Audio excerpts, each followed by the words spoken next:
Hello everyone, कैसे हैं आप सभी लोग। मैं देवेंद्र दास प्रैक्टिस गुरु नर्सिंग कोचिंग क्लासेस के प्लेटफॉर्म पे आप सभी लोगों का एक बार फिर स्वागत करता हूं। बेटा, जैसा आप थंबनेल में देख पा रहे हो, हम नेसोगेस्ट्रिक ट्यूब के बारे में पढ़ रहे थे। और आज का जो हमारा ये वीडियो है, ये सेकंड वीडियो रहने वाला है। किसके बारे में बेटा? एनजी ट्यूब के बारे में। मैंने बोला था लास्ट क्लास में कि मैं 2 वीडियोस में पूरा नेसोगेस्ट्रिक ट्यूब कंप्लीट कर दूंगा, पर बेटा वीडियो लॉन्ग बनने वाली है, इसलिए हमने इस वीडियो को 3 पार्ट में डिवाइड कर दिया गया है। मतलब नेसोगेस्ट्रिक ट्यूब को हम 3 वीडियो में क्या करने वाले हैं, कंप्लीट करने वाले हैं। लास्ट क्लास में हमने नेसोगेस्ट्रिक ट्यूब का इंट्रोडक्शन देखा था, उसके दूसरे नाम के सर उसे और क्या कहते हैं। फिर हमने देखे उसके पर्पस, उसके इंडिकेशन, कि किन किन का पेशेंट्स में उसको लगाना चाहिए, किन किन कंडीशंस में उसको लगाना चाहिए। फिर हमने क्या देखा बेटा कि प्रोसीजर स्टार्ट किया था, जिसमें हमने पहला जो हमारा टॉपिक था वो क्या था कि कंसल्ट लेना। और कंसल्ट के बारे में कोई कोई जो जो क्वेश्चंस आते हैं बेटा, वो हम लोगों ने क्या किया था, कंप्लीट किए थे। उसके बाद बेटा हमने आर्टिकल्स कलेक्शन किया था, और लास्ट में फिर हमारा जो टॉपिक होने वाला था वो प्रोसीजर था, कि चलो भैया अब आपने कंसर्न ले लिया, आर्टिकल्स कलेक्ट कर लिए, अब आपको क्या करना है, प्रोसीजर परफॉर्म करने वाला है। तो इस वीडियो में हम पूरा प्रोसीजर देखेंगे, और प्रोसीजर के ऊपर कौन कौन से क्वेश्चंस बनेंगे, लगभग हम वो क्वेश्चंस भी डील करने वाले हैं। क्लियर हुआ? तो अगर मैं स्टार्ट करूं इस वीडियो को, और आज का जो हमारा हेडिंग रहेगा बेटा वो क्या रहेगा, प्रोसीजर। ठीक है। तो अब प्रोसीजर में आपने जो है सर कंसल्ट ले लिया है, आर्टिकल कलेक्ट कर लिया है। अब हम क्या करने वाले हैं सर? ठीक है। तो अगर मैं स्टार्ट करूं यहाँ से, ठीक है, चलो स्टार्ट करते हैं। तो बेटा अगर मैं स्टार्ट करूं प्रोसीजर के बारे में, तो प्रोसीजर में सबसे पहले हम क्या करेंगे सर, तो हम पेशेंट को पोजीशन देने वाले हैं बेटा, कि सर हम पेशेंट को एक सही पोजीशन में प्लेस करेंगे। किस पोजीशन में प्लेस करेंगे ये अभी हम आगे देखेंगे। फिर हम देखेंगे सर साइट सिलेक्शन। फिर हम क्या करने वाले हैं सर, साइट सिलेक्शन, कि सर राइट नोस्ट्रिल में लगाएंगे या लेफ्ट नोस्ट्रिल में लगाएंगे, किसमें प्रायोरिटी देंगे, कौन सा नोस्ट्रिल हमारे लिए बेस्ट होने वाला है। फिर हम क्या करने वाले हैं सर, ट्यूब का मेजरमेंट, कि सर ट्यूब को कहाँ से लेके कैसे मेजर करना है, कि हमको पता चले वो ट्यूब स्टमक में चली गई। फिर हमको देखना है सर कि किस डायरेक्शन में हम जो है ट्यूब को क्या करें हैं, इंसर्ट करेंगे, कि सर पीछे करना है, फिर नीचे की ओर करना है, या किस डायरेक्शन में देना है, ये हम देखेंगे। फिर क्या देखने वाले हैं सर, फिर हम देखने वाले हैं प्लेसमेंट। क्या देखेंगे सर हम, प्लेसमेंट। ठीक है बेटा, कि सर हमको चेक करना है कि क्या ट्यूब सही डायरेक्शन में गई है, सही जगह चली गई है, स्टमक में गई है, कहीं एयरवे में तो नहीं चली गई। तो सर हम प्लेसमेंट कैसे देखेंगे, वो मेथड समझेंगे। और फिर अगली क्लास में हम देखेंगे कि उस पेशेंट की केयर कैसे करना है, जिसको एनजी ट्यूब डली हुई है, या जो एनजी ट्यूब डाली डाली है हमने, उसकी केयर कैसे करना है कि वो पेशेंट में इन्फेक्शन कॉज नहीं करे। आगे बात समझ में आता? चलो बेटा, तो अब पहला हमारा जो टॉपिक रहेगा वो क्या रहेगा, पोजीशन, कि पेशेंट में सर हम कौन सी पोजीशन देना, जो हमको कौन सी पोजीशन सर देना है। तो पहले स्टार्ट करूं बेटा मैं, तो हमारा जो टॉपिक रहेगा वो क्या रहेगा, पोजीशन। प्रोसीजर में पहले हम देने वाले हैं सर पोजीशन। तो सर कौन सी पोजीशन देंगे हम, हाई फाउलर पोजीशन। कैसी पोजीशन देना है हमको पेशेंट में, high Fowler position. High Fowler आपने पोजीशन देखी होगी, अगर आपने पोजीशन पढ़ा है तो ये हो गया हाई फाउलर, ये हो गए सर सेमी फाउलर। ठीक है बेटा, ये हो गई सर फाउलर पोजीशन। मतलब पेशेंट को लगभग 90 डिग्री में रखना है। ये सिटिंग पोजीशन भी दे सकते हो आप। कैसी पोजीशन दे सकते हो बेटा, सिटिंग पोजीशन। सिटिंग पोजीशन भी पेशेंट में आप दे सकते हो। क्लियर हुआ बेटा यहाँ तक? ठीक है सर। तो अगर पूछ ले आपसे क्वेश्चन में कि सर एक पेशेंट है जिसमें आपको एनजी ट्यूब इंसर्ट करना है, उसमें आप कौन सी पोजीशन देने वाले हो, तो आपका आंसर करना चाहिए सर सिटिंग पोजीशन, या फिर जाना चाहिए सर हाई फाउलर। ठीक है बेटा, क्लियर हुआ यहाँ तक? तो आगे बढ़ू बेटा मैं, तो अगर आगे बढ़ू मैं, तो मैं कह रहा हूँ कि सर ऐसा हम हाई फाउलर पोजीशन ही क्यों दे रहे हैं सर, सिटिंग पोजीशन ही क्यों दे रहे हैं। तो बेटा उसका रेशनल है कि पेशेंट को इजी रहेगी वो ट्यूब क्या करने में सर, सोलो करने में। बेटा आपको पता है, हम जनरल हमारे आसपास के एनवायरनमेंट में भी आपने देखा होगा कि जब हम किसी को खाने की सलाह देते हैं तो हम उसको कहते हैं कि आपको बैठ के खाना है। कई बार कोई बच्चा हुआ, कोई कोई भी पर्सन हुआ, अगर वो लेट के खा रहा है तो हम क्या बोलेंगे, आपको लेट करके खाना नहीं है। क्यों? इस बात को हम बहुत अच्छे से जानते हैं कि अगर हमने लेट के खाया तो चांस है कि जो फूड है वो हमारे एयरवे में चले जाए। सेम राइस ट्यूब को अगर हम लिटा के लगा रहे हैं तो चांस है कि वो राइस ट्यूब कहाँ चली जा सकती है सर, हमारे एयरवे में। आ गई बात समझ में? और सर हम सिटिंग पोजीशन में अगर पेशेंट को बिठाएंगे तो इजीली वो पेशेंट जो राइस ट्यूब है वो इसोफेगस के थ्रू कहाँ जा सकती है सर? हमारे स्टमक। तो रेशनल समझ में आया बेटा? क्या लिखा है? Patient easy to swallow the tube. आगे बात समझ में यहाँ तक क्लियर हुआ? अब अगर आगे बढ़ू सर, आगे कि सर एक पेशेंट है जो कैसा है सर हमारे लिए? अनकॉन्शियस है। कैसा है? अनकॉन्शियस है। तो उसको किस किस पोजीशन में रखेंगे? तो बेटा उसको हम फाउलर पोजीशन में तो हमको फिर भी लाना ही पड़ेगा। हाँ, लेकिन अगर एक पेशेंट है जो बिल्कुल लेटा हुआ है तो उसमें हम नहीं दे सकते हैं। अगर इन केस हमको एक ऐसा पेशेंट है जिसको हमको लिटा के लगाना है या हमने सेमी फाउलर पोजीशन में लिया है तो उस पेशेंट का हेड जो है हमको क्या करना है? क्या करना है? आगे की ओर ऐसे लीन फॉरवर्ड करना है पेशेंट का हेड।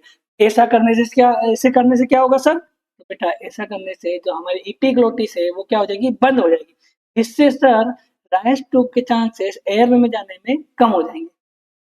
क्लियर? अभी आगे हम इसको पढ़ेंगे। फिर आ जाता है सर साइड सिलेक्शन। क्या आ जाता है बेटा? Side selection. कि सर हमको राइट नोस्ट्रिल में डालना है या लेफ्ट नोस्ट्रिल में डालना है? तो बेटा आपको पता होना चाहिए कि अगर ड्यूरिंग राइस ट्यूब इंसर्शन हमको प्रायोरिटी देना होगी बेटा लेफ्ट नोस्ट्रिल को देना होगी बेटा लेफ्ट नोस्ट्रिल को।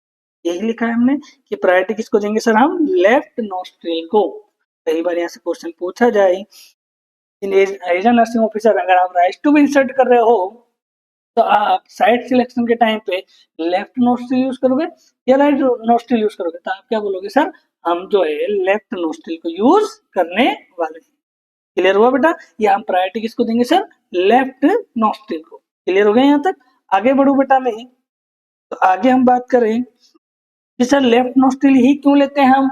तो आपको पता होना चाहिए सर कि लेफ्ट नोस्ट्रिल क्यों ले रहे हैं हम, क्योंकि जो है जो सेप्टम है हमारा वो डिवाइड होता है बेटा। क्या?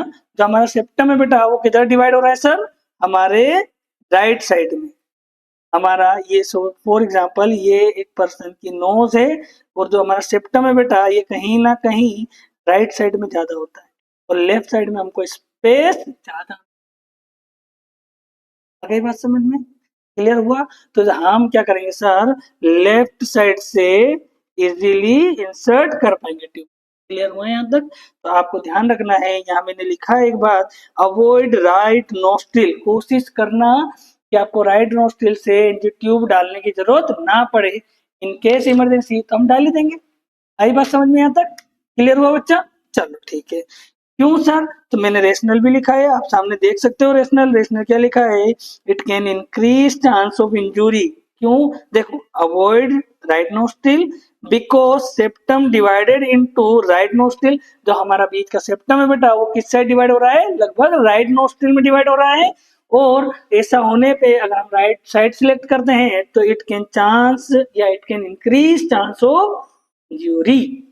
क्लियर? यहाँ तक किसी को दिक्कत? सर यहाँ तक कोई दिक्कत नहीं है। आगे बढ़ो बच्चा मैं। अब अगर बेटा मैं आगे बात करूं तो सर हम क्या बोलेंगे कि एक एज अ नर्सिंग ऑफिसर, आप नर्सिंग ऑफिसर किसी हॉस्पिटल में ड्यूटी कर रहे हो और आप राइस ट्यूब इंसर्ट कर रहे हो। क्या कर रहे हो बेटा? राइस ट्यूब इंसर्ट कर रहे हो और एक्सीडेंटली आपने देखा कि जब आप राइस ट्यूब इंसर्ट कर रहे थे तो पेशेंट में नोज ब्लीडिंग स्टार्ट हो गई। क्या स्टार्ट हो गई बेटा? Nose bleeding. तो इसी चीज में क्वेश्चन पूछा गया। देखो एम्स को चाहिए क्या? एम्स को यही चाहिए कि आप किस किस कंडीशन में पेशेंट्स को हैंडल कर सकते हो, वो यही तो पूछना चाह रहा है। अगर आप इन सब बातों पे खरे उतरते हो तो वो आपको अपने यहाँ जॉब दे देगा। कोई सा भी डिपार्टमेंट हुआ वो यही चाहता है कि जो भी पर्सन मेरे यहाँ जॉब कर रहा है क्या वो इन सारी कंडीशंस को पूरी कर सकता है।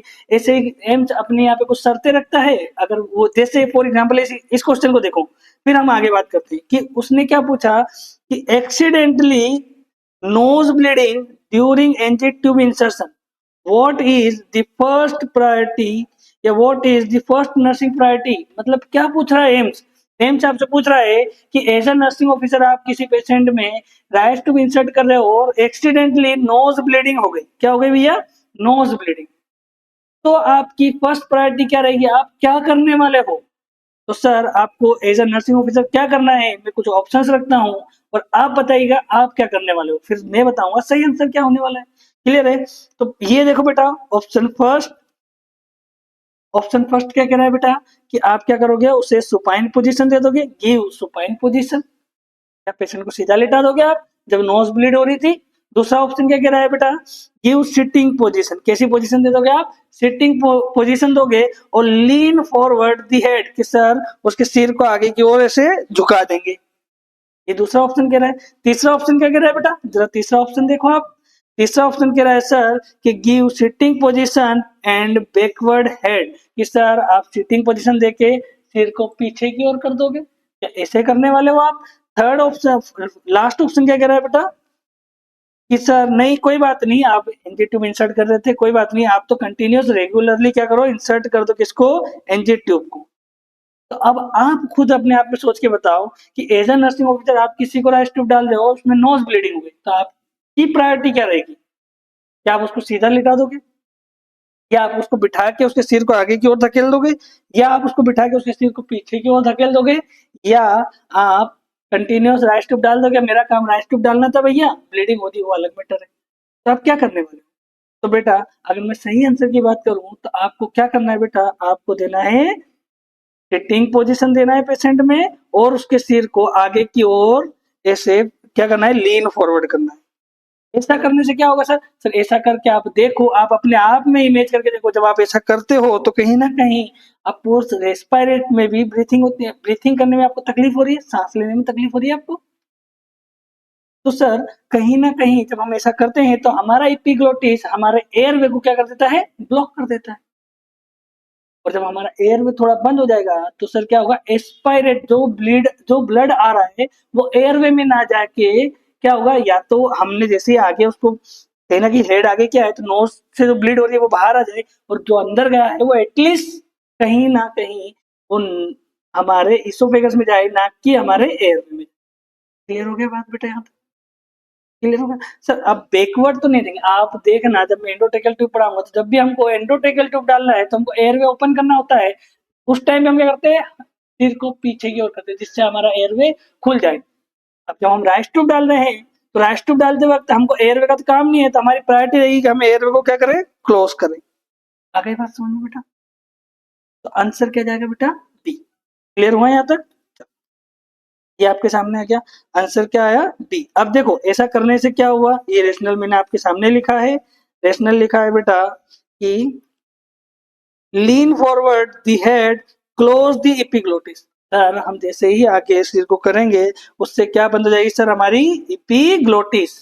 आ गई बात समझ में, और जब ऐसा करेंगे तो ये क्या कर देगी sir, it decrease chances of aspiration, कि सर वो एस्पायरेट नहीं कर पाए।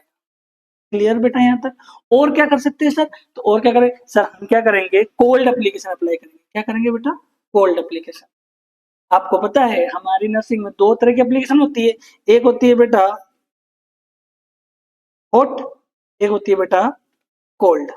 क्लियर, देखो इनको थोड़ा सा हम समझ के चले बेटा, हॉट एंड कोल्ड एप्लीकेशन को, तो आपको पता है hot application can cause वेसो dilation, क्या करेगी सर, वेसो डायलेशन, जबकि कोल्ड एप्लीकेशन क्या करेगी सर, वेसो कॉन्स्ट्रिक्शन, क्या करेगी, वेसो कॉन्स्ट्रिक्शन। तो सर यहाँ पर ब्लीडिंग ज्यादा हो रही है तो हम क्या करेंगे सर, हम कोल्ड एप्लीकेशन अप्लाई करेंगे जिससे वेसल्स कॉन्स्ट्रिक्ट हो जाएगी, और सर क्या हो जाएगी, ब्लीडिंग डिक्रीज हो जाएगी, ब्लीडिंग कम हो जाएगी, और धीरे धीरे में चांस है कि ब्लीडिंग क्या हो जाए, बंद। आगे बात समझ में। तो और क्या कर सकते हैं हम, जैसे कि देखो मैंने सामने लिखा है आपके कि सर और क्या कर सकते हैं, ऑल्सो गिव कोल्ड एप्लीकेशन, और क्या दे सकते हैं आप, कोल्ड एप्लीकेशन, और पेशेंट को क्या कहेंगे सर, पिंच दी नोज, अपनी नोज को दबा के रखो थोड़ी देर, जिससे क्या हो जाएगी सर, ब्लीडिंग स्टॉप। क्लियर, यहाँ तक कोई दिक्कत, सर यहाँ तक कोई दिक्कत नहीं है। तो ये हमारा था सर एक क्वेश्चन जिसको हमने बढ़िया रेशनल के साथ सोल्व किया। आगे बढ़ो बच्चों में, आगे बढ़े अगर बेटा हम, तो अब हम सर ट्यूब का मेजरमेंट कैसे करेंगे, इस समय हम कैसे ट्यूब का अंदाजा लगाएं कि ये ट्यूब यहाँ से स्टमक तक चली जाए। तो उसके लिए लगभग 2-3 टेक्निक होती है बेटा, ठीक है, कि सर हम जो है नोज से लेके ईयरलॉब तक लेंगे, फिर स्टर्नम तक लेंगे, कैसे क्या लेना है ये अब हम आगे देखने वाले हैं। तो पहला जो हमारा सर ट्यूब मेजरमेंट की टेक्निक है उसमें हम क्या करते हैं सर, उसमें हम करते हैं sir tip of the knows, कहाँ से बेटा, टिप ऑफ द नोज से कहां तक लेंगे, ईयर लोब तक, कहां तक लेंगे बेटा, ईयर लोब तक, ये ले लिया हमने। देन उसको फिर यहाँ से लेके कहाँ तक लेंगे सर, जिफोइड प्रोसेस तक। जिफोइड प्रोसेस क्या होती है, तो बेटा देखो आपने देखा होगा कि हमारे थोरासिक केज में ये था स्टर्नम, ये था बेटा स्टर्नम। हमने देखा है सर स्टर्नम के अलग अलग पार्ट है, ये है मेनिब्रियम, ये है बॉडी, और ये सर क्या है, जिफोइड, जिफोइड प्रोसेस। ठीक, ये रही हमारी जिफोइड प्रोसेस। आप खुद अपने आप में फील करके देखो कि एक हड्डी है जो यहाँ सामने फ्रंट में रिब केज के यहाँ है, तो इसका जो लोअर पोर्शन है इसे हमने क्या नाम दिया सर, जिफोइड प्रोसेस। क्लियर हुआ यहाँ तक? यहाँ तक कोई दिक्कत बच्चा? यहाँ तक कोई दिक्कत नहीं। तो कहाँ से कहाँ तक लेंगे सर हम, टिप ऑफ द नोज से ईयरलोब एंड ईयरलोब से लेके जिफोइड प्रोसेस तक। क्लियर है यहाँ तक? गुड। अगली टेक्निक और क्या है बेटा, अगला और क्या है, तो आप अगला देखो हमारे पास सेकंड टेक्निक क्या है sir, tip of the nose से लेके क्या बोलेंगे सर हम, टिप ऑफ द नोज से लेके earlobe, then 1 to 2 inch about umbilicus. Sir हमारी जो अम्बलाइकस है उससे लगभग 1 से 2 इंच या 1 इंच ऊपर तक लेंगे सर। ईयरलोब से लेके हमने, sorry tip of the nose से ईयरलोब, देन उसको लेके हमने लगभग 1 इंच ऊपर जो हमारी अम्बलाइकस है उससे 1 इंच ऊपर तक राइस ट्यूब को मेजर किया। अब ये ट्यूब इजीली पेशेंट के स्टमक तक जा सकती है। ठीक है बेटा।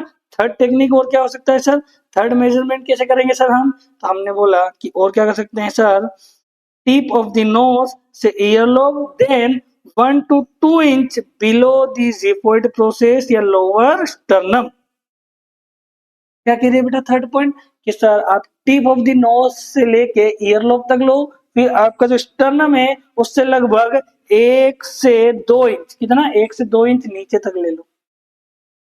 ऐसा भी करोगे तो ट्यूब का मेजरमेंट लगभग सही आएगा। तो बेटा ऑप्शन में आपको क्या मिलेगा, वो इन तीनों में से कुछ एक मिल सकता है। हो सकता है वो थोड़ा वर्ड्स बदल दे, और बात यही होगी। क्लियर बच्चा यहाँ तक? तो आपको ट्यूब का मेजरमेंट कैसे करना है ये समझ में आया बच्चा? ठीक है, जैसे कि मैं एक क्वेश्चन लेके आता हूँ आपके सामने, फंडामेंटल तो क्वेश्चन के साथ ही पढ़ा जाता है। तो एक क्वेश्चन देखो, जैसे आप ये देखो मैं एक इमेज बता रहा हूँ, इस इमेज में देखो इस पर्सन ने कहाँ से कहाँ तक हमने मेजर किया, टिप ऑफ द नोज से लेके हमने कहाँ तक लिया सर, स्टर्नम तक। कहाँ तक लिया बेटा, स्टर्नम तक। अब इसी लाइन में हमने स्टर्नम से 1-2 इंच नीचे ले लिया है, कई बार अम्बलाइकस से 1-2 इंच ऊपर तक ले लिया है। बात तो एक ही है। क्लियर बेटा? चलो यहाँ तक समझ में आया आपको? चलो आगे बढ़े बेटा हम। जैसे एक क्वेश्चन देखो, आप आपके सामने मैंने बोला था मैं क्वेश्चन लेके आ रहा हूँ, तो क्वेश्चन क्या है बेटा, what is the accurate measurement of NG tube for insertion. कि सर एनजी ट्यूब इंसर्शन का एक्यूरेट, बिल्कुल एक्यूरेट क्या रहने वाला है बेटा, मेजरमेंट कैसे लेगा एक नर्सिंग ऑफिसर ट्यूब का मेजरमेंट ड्यूरिंग क्या, इंसर्शन, ट्यूब इंसर्शन। तो ऑप्शन में आपके सामने रख रहा हूँ, आंसर आपको देना है।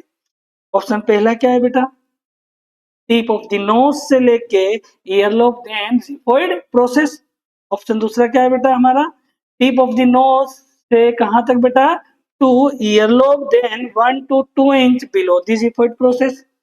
थर्ड क्या है बेटा, टिप ऑफ द नोज से लेके earlobe, then 1 inch above the umbilicus. ठीक है बेटा। और ऑप्शन फोर्थ क्या है, टिप ऑफ द नोज से सर यहाँ से डायरेक्ट स्टमक तक ले लो। ये तो मेजरमेंट गलत हो जाएगा। तो एटलीस्ट एक चीज तो समझ में आ गई हमको कि सर ये तो गलत होने वाला, ये तो क्या होने वाला है सर, गलत होने वाला है। आ गई बात समझ में बेटा?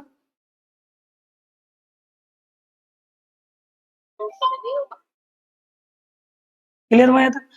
अब आप देखो बेटा कि इन तीनों ऑप्शन को मैं कहीं ना कहीं आपको बताया है। पहला ऑप्शन क्या बताया बेटा मैंने, tip of the nose to earlobe then xiphoid process, ये भी मैंने नहीं बताया। फिर मैंने बोला कि sir tip of the nose to earlobe, then 1 to 2 inch below this xiphoid process, sir ये भी सही है। और थर्ड क्या बताया मैंने, tip of the nose to earlobe, then 1 to 2 inch above the umbilicus. तो बेटा अगर इस सब में से, ये तीनों ऑप्शन में से अगर आपको प्रायोरिटी देना पड़े बेटा, तो फर्स्ट प्रायोरिटी आपको इसको देना है। ये आ गया हमारा फर्स्ट प्रायोरिटी, ठीक है। ये हो गई हमारी सेकेंड प्रायोरिटी, ये हो गया हमारी सर थर्ड प्रायोरिटी। क्लियर बच्चा यहाँ तक? यहाँ तक किसी को कोई दिक्कत? सर यहाँ तक कोई दिक्कत नहीं। क्लियर है? तो आंसर क्या जा रहा है सर हमारा? C. Sir tip of the nose to earlobe then 1 inch above the umbilicus. Clear? अब आगे बढ़े बेटा हम, और आगे अब हम देखते हैं बेटा अगला क्वेश्चन। क्या देखेंगे बेटा हम? अगला क्वेश्चन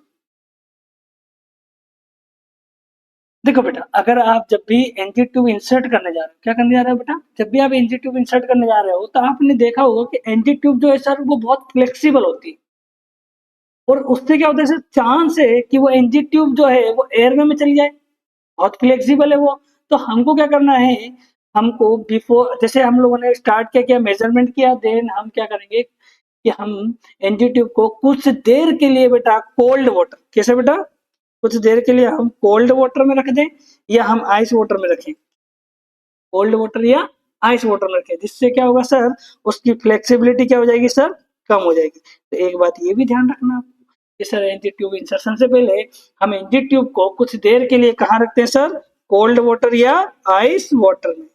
क्लियर हुआ बच्चे यहाँ तक? ठीक है। उसके बाद सर क्या करने वाले हैं हम, उसके बाद बेटा हम क्या करेंगे, एनजी ट्यूब में लगभग लगभग 3 से 4 इंच, कितना बेटा, लगभग 3 से 4 इंच जाइलोकेन जेली लगाएंगे। क्या? Water soluble xylocaine jelly. कहाँ सर? उसके टिप पे। क्या सेंटेंस क्या लिख रहा है? 2% water soluble xylocaine jelly applies at the tip of tip of the NG tube. और सर पूछ सकता है एग्जामिनर कि sir tip of the nose से कितना लगाओगे, पूरा लगाओगे, 1 इंच लगाओगे, 10 इंच लगाओगे, 5 इंच लगाओगे? तो आपको क्या कहना है सर, जाइलोकेन जेली लगभग हम 3 से 4 इंच लगाएंगे, 3 से 4 इंच। अब यहाँ पर एक चीज देखो कि sir 1 inch is equal to 2.5 centimetre, तो सर 3 इंच बराबर हो जाएगा हमारे पास से 7.5 सेंटीमीटर, और 4 इंच कितना हो जाएगा बेटा, लगभग 10 सेंटीमीटर। तो अगर सेंटीमीटर में आ जाए तो बोल देना 7.5 to 10 सेंटीमीटर के अप्रोक्स। ऐसा नहीं है बेटा नाप के लगाते हैं, पर लगभग 3 से 4 इंच हमको क्या करना है, जाइलोकेन जेली को ड्राई ट्यूब की टिप पे अप्लाई करना है। क्लियर हुआ यहाँ तक बात? आगे बढ़े बेटा। नेक्स्ट देखो बेटा, आप क्या करना है, अब आपने क्या करा सर, आपने कंसेंट ले लिए, आपने आर्टिकल्स कलेक्ट कर दिए, आपने साइज मेजर कर ली, आपने पेशेंट को पोजीशन दे दी, फिर आपने राइस ट्यूब को क्या करा, आइस वाटर में डीप करके रख लिया। अब उसकी फ्लेक्सिबिलिटी कम हो गई, क्या कम हो गई सर, फ्लेक्सिबिलिटी कम हो गई। फिर आपने सर एनजी ट्यूब पे क्या अप्लाई कर लिया sir, water soluble xylocaine jelly apply कर ली। फिर आपको क्या करना है सर, फिर आपको स्टेप बाय स्टेप में क्या करना है सर, क्लीन करना है नोस्ट्रिल को with the help of 1% soda by carbonate. और अगर आपके पास सोडा बाई कार्बोनेट नहीं है या ऑप्शन में नहीं है, देन आंसर क्या जाएगा, एनएस। या फिर हम किससे क्लीन करेंगे सर, किससे क्लीन करने वाले हैं नोस्ट्रिल को, एनएस। क्लियर? अब हमने नोस्ट्रिल भी क्लीन कर लिया। अब सर हमको एनजी ट्यूब को क्या करना है, इंसर्ट। तो फिर सर किस डायरेक्शन में इंसर्ट करोगे, ऊपर करोगे, नीचे करोगे, पीछे करोगे, किस डायरेक्शन में इंसर्ट करोगे? तो अब अगला पॉइंट क्या रहेगा सर हमारा, direction of insertion of NG tube. Clear?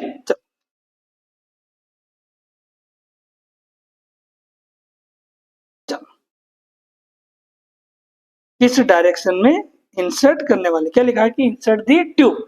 अब सर किस डायरेक्शन में इंसर्ट करने वाले हो एनजी ट्यूब को, आपने ये फर्स्ट सेकंड और ये थर्ड स्टेप हो गई, और अगला पॉइंट क्या बना हमारा, इंसर्शन ऑफ एनजी ट्यूब। किस डायरेक्शन में इंसर्ट करेंगे सर, तो सबसे पहले हम बैकवर्ड, हम पहले पीछे की ओर डालते हैं, देन डाउनवर्ड, फिर हम नीचे की ओर डालते हैं, और फिर आगे की ओर कंटिन्यू जाने देते हैं, देन फॉरवर्ड। तो स्टेप क्या रहेगी डालने की, backward, downward and forward, backward, downward and forward. याद रखना बेटा, पूछा गया है कि किस डायरेक्शन का यूज करने वाले हो आप as a nursing officer during NG tube insertion. Clear यहाँ तक? यहाँ तक कोई दिक्कत नहीं है। डायरेक्शन याद रखना है बेटा, जैसे मैं अभी एक क्वेश्चन लेके आता हूँ डायरेक्शन के ऊपर। चलो स्टार्ट करते हैं हम। पहला क्वेश्चन देखो अब आप, ये देखो क्या क्वेश्चन है बेटा हमारे पास कि which of the following directions are used by nurse for NG tube insertion, for nurse NG tube insertion. तो बेटा अब मैं आपके सामने ऑप्शन रखूं, ऑप्शंस रखता हूं, आप आंसर देना वन बाय वन। चलो ऑप्शन फर्स्ट क्या कह रहा है सर, जरा हम सुनते हैं। ऑप्शन फर्स्ट कह रहा है हम जो डायरेक्शन रखने वाले हैं backward, downward and forward. Option B क्या कह रहा है sir, downward, backward and forward. Option C क्या कह रहा है सर, नहीं सर ओनली स्ट्रेट डाल देंगे, क्या डाल देंगे, ओनली स्ट्रेट। और ऑप्शन डी क्या कह रहा है, backward and toward, backward and toward, पीछे और हमारी ओर। ये तो देखो ये तो ऑप्शन नहीं बने। अब पहले डाउनवर्ड तो हम जाते नहीं है, पहले हम कहा जाते हैं बैकवर्ड जाते हैं, तो आंसर क्या जाएगा सर, ऑप्शन ए। आंसर क्या जाएगा sir, option A. Clear, clear है यहाँ तक। आगे बढ़े बेटा, हम आगे बढ़ते हैं बेटा और हम देखते हैं कि हमारा आंसर क्या आया सर। ये गलत है बेटा, आंसर क्या जाएगा इसका, answer A, backward, downward and forward. Clear हुआ बेटा यहाँ तक। चलो आगे बढ़े बेटा, हम आगे अगर हम बढ़े और हमारा अगला जो टॉपिक है बेटा वो क्या रहने वाला है कि सर एक बात ध्यान रखना, एक इंपॉर्टेंट नोट लिखा रहा हूं मैं आपसे, स्टार बना लेना इस नोट को। देखो क्या कह रहा है note, health care provider, HCP क्या बोलेंगे हम, हेल्थ केयर प्रोवाइडर। एचसीपी का मतलब क्या होता है, health care provider. Health care provider और नर्स सर क्या करेगी, hold the tube, hold the tube in left hand and stand on the left side of the patient. ये क्वेश्चन आपसे वाइवा में पूछा जाता है, या जब आप एनजी ट्यूब की प्रोसीजर बता रहे होते हो क्लासरूम में, तब भी आपसे कई बार पूछा जाता है। क्या क्वेश्चन आता है बेटा कि सर आप जब एनजी ट्यूब इंसर्ट कर रहे हो, ठीक है, जब आप एनजी ट्यूब इंसर्ट कर रहे हो तो आप एनजी ट्यूब को किस हाथ में पकड़ोगे, लेफ्ट हैंड में या राइट हैंड में, लेफ्ट हैंड में या राइट हैंड में। तो क्या आंसर जाता है बेटा कि सर हमको एनजी ट्यूब को कहाँ पकड़ना है सर, लेफ्ट हैंड में। आ गई बात समझ में। और पेशेंट की किस साइड खड़े होना है, तो खड़े होना है हमको पेशेंट के लेफ्ट हैंड की साइड, इधर left side of the patient, patient के लेफ्ट साइड। अब अगर आप सर हम तो लेफ्टी हैं तो आपको कहाँ पकड़ना है, राइट हैंड में, पर खड़े किधर होना है, पेशेंट के लेफ्ट साइड। क्लियर हुआ बेटा यहाँ तक। चलो आगे बढ़ू बेटा मैं, क्लियर, आगे बढ़े बेटा। तो एक बात ध्यान रखना कि सर जब आप एनजी ट्यूब इंसर्ट कर रहे थे, आपने भी कई बार एनजी ट्यूब इंसर्ट करी होगी, तो आपको ध्यान होगा कि सर हम जब एनजी ट्यूब इंसर्ट करते हैं तो हम पेशेंट को कुछ इंस्ट्रक्शन देते हैं। क्या देते हैं कि भैया इसको स्वेलो कर लो, गटक लो इसको, पानी जैसे अंदर उतारते हैं इसे राइस को क्या करो आप अंदर उतार लो। अब स्वेलो करने को का इंस्ट्रक्शन तो देते हैं पेशेंट को। तो एम्स क्वेश्चन पूछता है कि आप कब ये इंस्ट्रक्शन दोगे, कि आपने एनजी ट्यूब को नाक पर टच किया और इंस्ट्रक्शन दे दोगे क्या, या आपने अंदर पूरा डालने के बाद इंस्ट्रक्शन दोगे, कब इंस्ट्रक्शन दोगे, कि पेशेंट को कब इंस्ट्रक्शन देने वाले हो कि भैया आप इस एनजी ट्यूब को जैसे पानी गटकते हो, जैसे खाना अंदर उतारते हो, वैसे उसको उतार लो। ठीक है, तो पहले क्या करेंगे सर, हमने एनजी ट्यूब को इंसर्ट किया, इंसर्ट करने की डायरेक्शन क्या रखी सर हमने, बैकवर्ड, डाउनवर्ड एंड फॉरवर्ड। उसके बाद उस डायरेक्शन में हम क्या करेंगे, पेशेंट को इंस्ट्रक्शन देंगे। क्या इंस्ट्रक्शन देंगे, give instruction to the patient during insertion of tube. तो एम्स क्या क्वेश्चन पूछा, कब दोगे इंस्ट्रक्शन, तो आप क्या आंसर देने वाले हो सर, देखो इंस्ट्रक्शन क्या दोगे, तो हम इंस्ट्रक्शन देने वाले हैं सर स्वॉलो दी ट्यूब। क्या इंस्ट्रक्शन देने वाले हैं सर हम, स्वॉलो दी ट्यूब। और कब देने वाले हैं सर हम, तो लिखो instruction given to a patient when the tube reached up to oropharynx। कहाँ तक पहुंच जाए सर वो, ओरोफेरिंक्स में। कैसे, आपने देखो ये मैं ड्रॉ कर रहा हूं,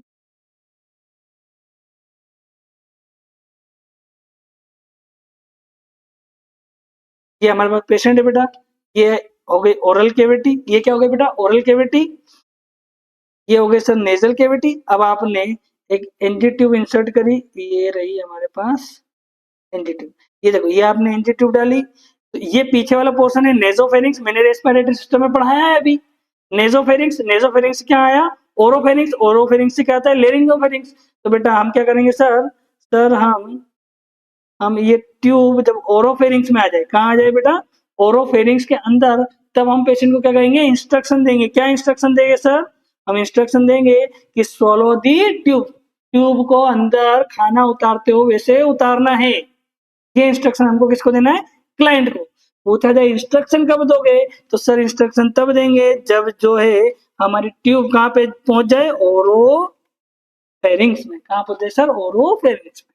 क्लियर, कोई दिक्कत नहीं यहाँ तक सर, कोई दिक्कत नहीं है। चलो आगे बढ़े हम।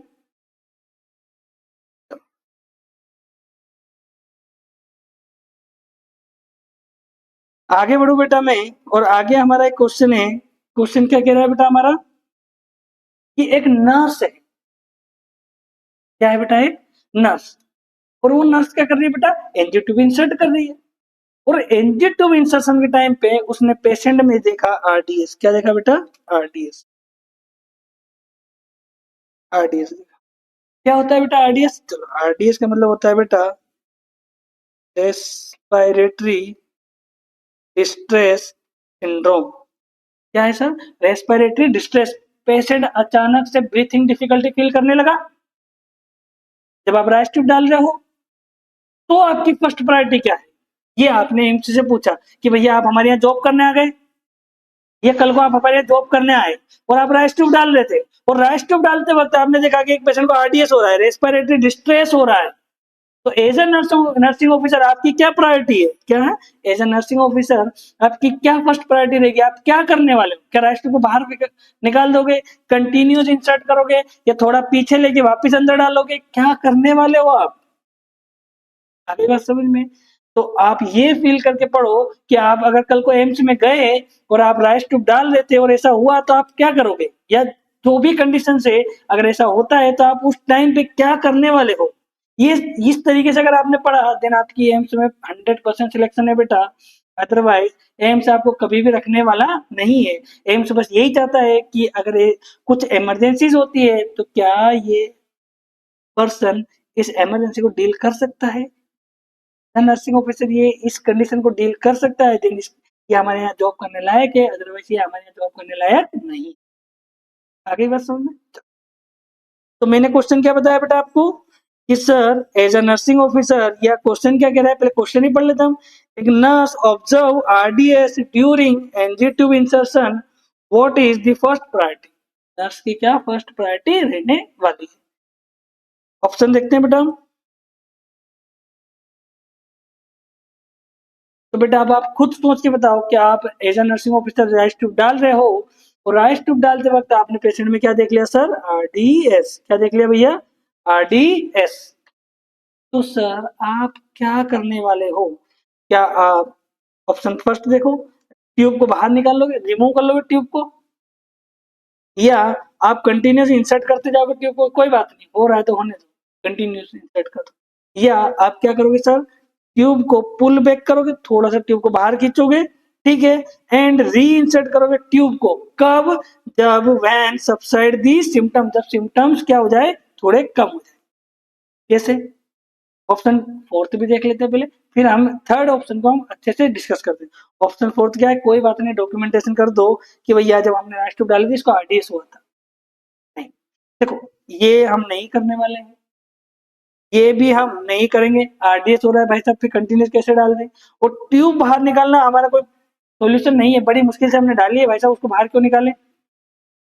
आगे बात समझ में। अब थर्ड ऑप्शन क्या कह रहा है, इसको थोड़ा समझो, कि जब आपने राइस ट्यूब डाली आपने देखा कि पेशेंट को ब्रीथिंग डिफिकल्टी होने लगी, इरिटेशन होने लगा, रेस्पिरेटरी डिस्ट्रेस होने लगा, तो आप क्या करोगे एज ए नर्सिंग ऑफिसर, अब थोड़ा सा ट्यूब को बाहर खींच लोगे, मतलब वो ट्यूब कहाँ गई, रेस्पिरेटरी ट्रैक से बाहर आ गई, फिर हम थोड़ी देर उसको होल्ड करके रखेंगे और हम देखेंगे पेशेंट में जो डिस्ट्रेस हुआ था वो कम हो गया, हो गया, ठीक है, फिर आप उसको क्या करो, री इंसर्ट वापिस अगेन वहीं से कंटिन्यू कर दो उस पेशेंट में, और ट्यूब को क्या कर दो, री इंसर्ट कर दो।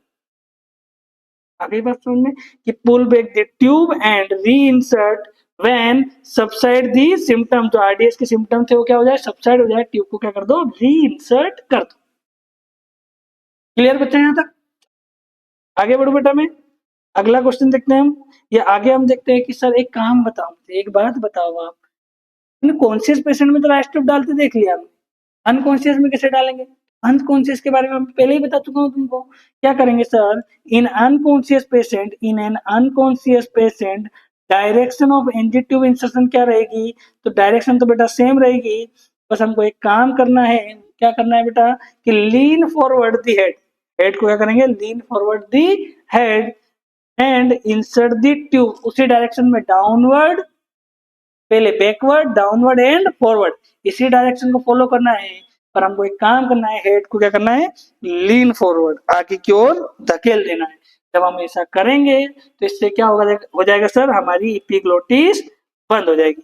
रेशनल देख लो कि इट हेल्प्स, रेशनल क्या कह रहा है कि lean forward the head, lean forward the head helps to close the epiglottis, क्या बंद कर देगी सर, वो एपिग्लोटिस, जिससे कि राइस ट्यूब के एयरवे में जाने के चांसेस कम हो जाए। क्लियर, गुड, आगे बढ़े। अब क्या करना है सर, आपने डायरेक्शन देख ली, आपने ट्यूब को इंसर्ट भी कर दिया, आरडीएस हुआ था उसको भी सॉल्व कर दिया। अब हमको क्या करना है सर, ट्यूब का फिक्सेशन करना है, ट्यूब फिक्स करना है। तो भैया ट्यूब फिक्स करने से पहले हम चेक करते हैं कि क्या ट्यूब सही जगह गई है या नहीं। तो हमको क्या चेक करना है सर, चेक प्लेसमेंट, कि सर ट्यूब सही जगह है या नहीं।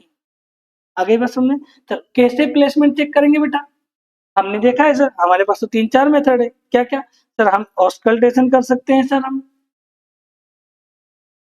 ऑस्कल्टेशन कर, सर हम एस्पायरेट कर सकते हैं, गैस्ट्रिक कंटेंट को बाहर निकाल सकते हैं सर। हम और क्या कर सकते हैं सर, हम उस ट्यूब का जो मुंह है, जो टिप है, उसको क्या कर सकते हैं, हम बॉवेल में रखेंगे जिसमें पानी भरा होगा, उसमें हम देखेंगे कि बबल्स आ तो नहीं रहे, बबल्स आ रहे मतलब वो एयरवे में, बबल्स नहीं आ रहे मतलब वो कहाँ है, जीआई ट्रैक्ट में।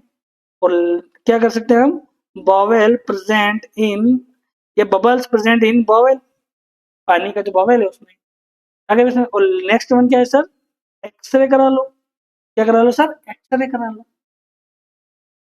आगे बस एक्सरे में ध्यान रखना बेटा, कंफर्मेशन देता है एक्सरे, एक्सरे में क्लियर दिखता है कि इंजी ट्यूब सही जगह है या नहीं। आगे बस आगे हम इसी तरह के क्वेश्चन सॉल्व करने वाले हैं, ठीक है। तो चलो अब हम चेक करेंगे फिक्सेशन, क्या करेंगे बेटा, फिक्सेशन चेक करेंगे किसका बेटा, एनजी ट्यूब का। तो पहला क्वेश्चन, क्वेश्चन देखो, क्वेश्चन क्या कह रहा है, check the correct placement of NG tube. क्या बेटा, check the correct placement of NG tube, कैसे करोगे बेटा, कैसे करेंगे सर हम, क्या हम एक्सरे से करेंगे, क्या हम ऑस्कल्टेशन से करेंगे, क्या हम एस्पायरेशन मेथड से करेंगे, क्या हम बबल्स मेथड। तो बेटा देखा जाए तो चारों ही मेथड क्या है सर, हमारी सही है, चारों ही मेथड क्या है, हमारी सही है। तो सर करेक्ट मेथड क्या क्या रहेगी हमारी, ये क्या क्या मेथड रहने वाली है सर हमारी करेक्ट। तो मैं यहाँ फिर से लिख देता हूँ सर, हमारी फर्स्ट मेथड रहेगी सर एक्सरे, दूसरी क्या रहेगी सर हमारी एस्पायरेशन, तीसरी क्या रहेगी सर हमारी ऑस्कल्टेशन, और चौथी क्या रहेगी sir bubbles present in the port या ओवेल। तो बेटा ये कहीं ना कहीं ये टाइपिंग मिस्टेक हो गई है, ये हेडिंग थी कि सर चेक कैसे चेक करेंगे हम करेक्ट प्लेसमेंट की मेथड। तो फर्स्ट क्या रहेगी एक्सरे, दूसरी क्या रहेगी सर ऑस्कल्टेशन, तीसरी क्या रहेगी एस्पायरेशन, और चौथी क्या रहेगी बबल प्रेजेंट इन पोर्ट और बबल। आगे बात समझो बेटा, ठीक है। तो 4 मेथड है हमारे पास प्लेसमेंट को चेक करने, आगे बात समझ में। तो याद रखना है, अब याद रखो ना कि एक्सरे का कंफर्मेशन डॉक्टर के प्रिस्क्रिप्शन के बगैर नहीं हो सकता है, डॉक्टर लिख के देता है तभी हम एक्सरे से प्रिस्क्राइब या एक्सरे से हम कंफर्मेशन करते हैं। एज ए नर्सिंग ऑफिसर आप कंफर्मेशन एक्सरे की मदद से नहीं कर सकते हो। एक्सरे से कंफर्मेशन चेक करने के लिए आपको रिटर्न क्या लेना पड़ेगा, आपसे प्रिस्क्रिप्शन लेना पड़ेगा, डॉक्टर से लिखवाना पड़ेगा। तो अगर पूछा जाए कि एज ए नर्सिंग ऑफिसर कैसे प्लेसमेंट चेक करोगे, तो बेस्ट एक्यूरेसी कौन देता है सर, एस्पायरेशन। सेकंड क्या देता है ऑस्कल्टेशन, और थर्ड क्या देते हैं बबल्स वाले। तो प्रायोरिटी में फर्स्ट प्रायोरिटी इसको दोगे as a nursing officer, second किसको दोगे सर आप ऑस्कल्टेशन को, और थर्ड किसको दोगे सर आप बबल्स। आगे बात समझ में। लेकिन कंफर्मेटिव डायग्नोसिस क्या है, कंफर्मेशन कैसे पता चलेगा हमको, तो एक्सरे की मदद से। लेकिन एक्सरे की हेल्प लेने के लिए हमको डॉक्टर से नोट्स डलाने पड़ेंगे, लिखवाना पड़ेगा, ये बात ध्यान रखना बेटा। क्लियर। आगे देखते हैं बेटा इसी तरह की चीजों को हम, जैसे मैंने एक नोट डाल के लिखा है बेटा, आप चाहो तो इसे नोट डाल लेना, नोट, और इसको स्टार भी बना लेना। स्टार क्या है बेटा कि X-ray, it is a confirmative method. X-ray कैसा है, कंफर्मेटिव मेथड है to check placement of NG tube. NG tube की प्लेसमेंट को चेक करने के लिए सबसे कंफर्मेटिव मेथड कौन सी है, तो आंसर क्या जाएगा सर एक्सरे। आगे बात समझ में। It is ordered by doctor, ये किसके द्वारा ऑर्डर दिया जा सकता है, डॉक्टर के द्वारा। एज अ नर्सिंग ऑफिसर तुम एक्सरे से चेक करने वाले नहीं। क्लियर बेटा, गुड, वेरी गुड। आगे बढ़ो बेटा मैं, ठीक है। तो sir as a nursing officer मेरे पास कौन कौन सी मेथड है, तो as a nursing officer confirmative method क्या रहेगी, तो वो रहेगी सर हमारी एस्पायरेशन। क्या रहेगी सर हमारी एस्पायरेशन। दूसरी क्या रहेगी सर ऑस्कल्टेशन। ठीक है। तो अब अगली हेडिंग क्या रहेगी सर हमारी मेथड्स फॉर नर्सिंग ऑफिसर, कि सर एनजी ट्यूब का प्लेसमेंट चेक करने के लिए नर्सिंग ऑफिसर के लिए कौन कौन सी मेथड है, तो फर्स्ट मेथड क्या है सर ऑस्कल्टेशन। क्या है सर, तो इसमें हाँ सॉरी, फर्स्ट मेथड क्या है एस्पायरेशन। क्या है बेटा एस्पायरेशन। सर इसमें क्या करेंगे सर हम इसमें क्या करेंगे, गैस्ट्रिक कंटेंट को क्या करेंगे, गैस्ट्रिक कंटेंट को एस्पायरेट करेंगे, सिरिंज की मदद से बाहर निकाल लेंगे। फिर सर मैंने आर्टिकल में लिखाया था पीएच स्ट्रिप, और वो पीएच स्ट्रिप को उसमें डीप करके देखेंगे, वो एसिडिक है तो वो कलर चेंज होगा, और जब कलर चेंज होगा तो बेटा हमको एक बात पता चल जाएगी कि ये कंटेंट एसिडिक है या बेसिक इन नेचर है।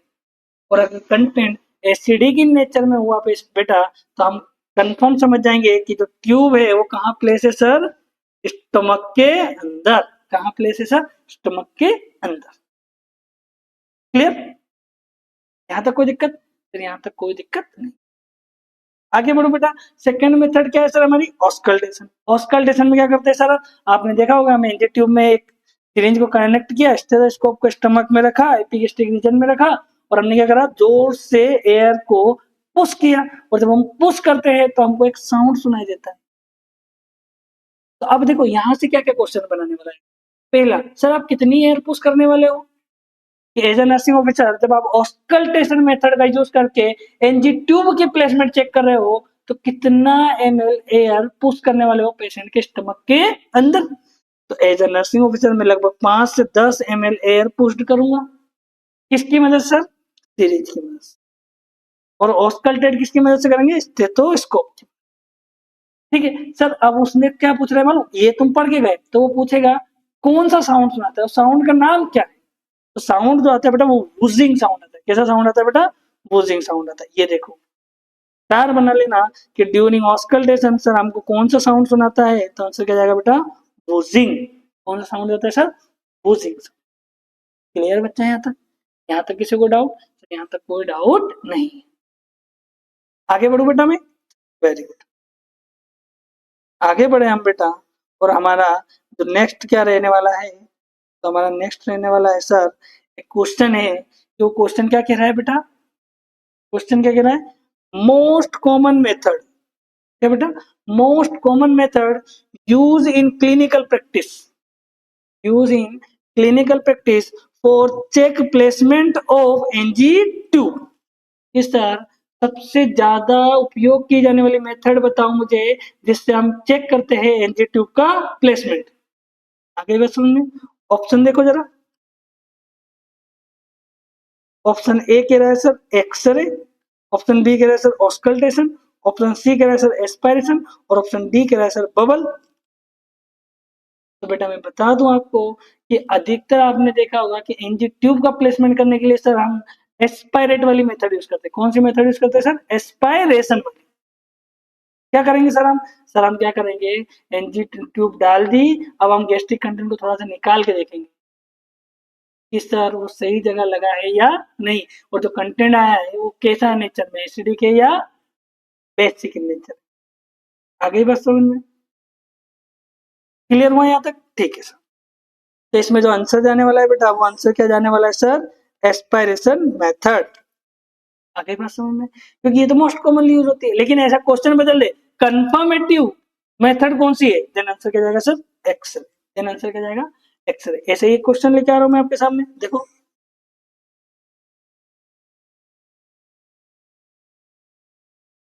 क्वेश्चन क्या कह रहा है सर, हम क्वेश्चन चेंज करते हैं, क्वेश्चन को चेंज करते हैं,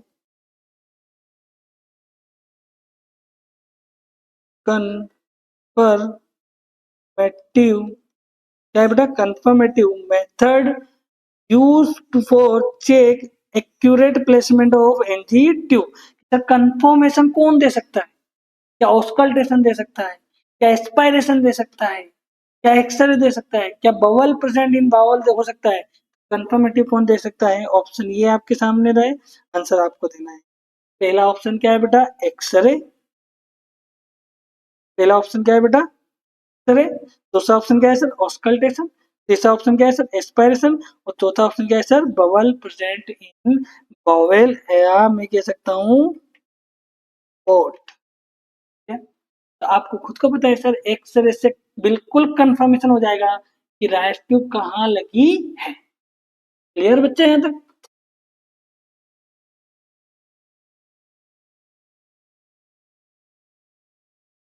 क्लियर हो गया यहाँ तक? ठीक है बेटा, तो आपको पता होना चाहिए सर कंफर्मेटिव मेथड कौन सी है, नर्सिंग ऑफिसर के लिए कंफर्मेटिव मेथड कौन सी है, एक्सरे से कंफर्मेशन करने के लिए हमको डॉक्टर का ऑर्डर चाहिए। ठीक है सर, एक्सपायरेट करोगे, एक क्वेश्चन पूछा गया कि एज ए नर्सिंग ऑफिसर आपने राइस ट्यूब को प्लेस किया, ठीक है बेटा, और आपने गैस्ट्रिक कंटेंट निकाला, उसमें से थोड़ा सा कंटेंट यूज करके आपने पीएच चेक कर लिया, एसिडिक है कि बेसिक इन नेचर है, वो बाकी रिमेन गैस्ट्रिक कंटेंट को क्या करने वाले हो, फेंक दोगे या री इंसर्ट कर दोगे? तो बेटा आपको ध्यान रखना है, उस गैस्ट्रिक कंटेंट को आपको क्या करना है बेटा, री इंसर्ट। क्या करना है, री इंसर्ट करना है। ये आगे अब जो अगली वीडियो है उसमें मैं इसको डिटेल में पढ़ाने वाला हूँ, कैसे करना है, क्या करना है। मतलब जो हमारा अगला टॉपिक होने वाला है बेटा, वो अगला टॉपिक क्या रहने वाला है हमारा, care of patient with, care of patient with NG tube. आगे बात समझ में, ये अब हमारी नेक्स्ट वीडियो में हम इसको डिटेल में पढ़ेंगे, या पेशेंट विथ नेजोगेस्ट्रिक ट्यूब या नेजोगेस्ट्रिक ट्यूब एयर, ये दोनों तो हम डिटेल में पढ़ेंगे अगली वीडियो में। इस वीडियो में बेटा इतना ही, मिलते हैं अगली वीडियो में, तब तक के लिए बेटा टाटा बाय बाय।